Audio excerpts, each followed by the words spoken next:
En Libye, le Conseil de paix et de sécurité de l'Union africaine a réaffirmé dans un communiqué le 25 novembre que l'accord de Skhirat signé en 2015 sous l'égide de l'ONU reste une base fiable pour une solution politique durable à la crise libyenne. Il salue également le progrès des réunions entre la Chambre des représentants et le Haut Conseil d'État qui ont permis de résoudre les désaccords et d'adopter des lois pour les prochaines élections présidentielles et législatives.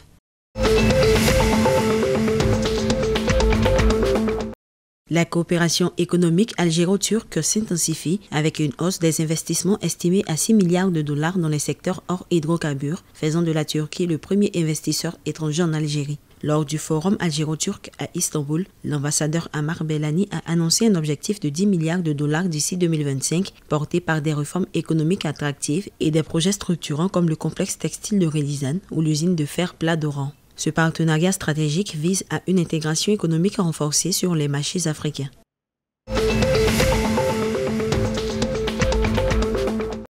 En Égypte, la Société financière internationale a accordé un financement de 150 millions de dollars à la Commercial International Bank pour soutenir les micro, petites et moyennes entreprises en mettant l'accent sur les entreprises dirigées par des femmes. Ces prêts visent à renforcer le secteur financier égyptien, créer des emplois et réduire le déficit de financement des MPME, estimé à 46 milliards de dollars. Ce partenariat stratégique s'inscrit dans les efforts de l'IFC pour stimuler l'inclusion financière et promouvoir une croissance durable.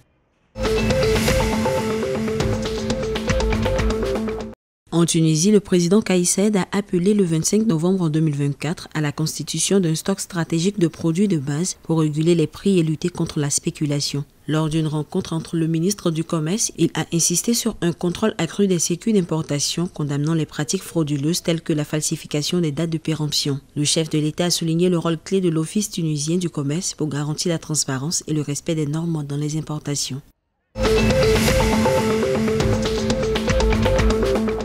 Le Raja de Casablanca a dévoilé le lundi 25 novembre son nouveau maillot pour la Ligue des champions africaine 2024-2025. Ce maillot, arborant la couleur verte emblématique du club, est orné de la carte du Royaume du Maroc, symbolisant l'attachement patriotique du club. Le Raja entame sa campagne en Ligue des champions africaine en affrontant l'AS FAR au stade Larbi Zaouli. Ce match marque le début d'une nouvelle aventure continentale pour le club casablancais qui vise à briller sur la scène africaine.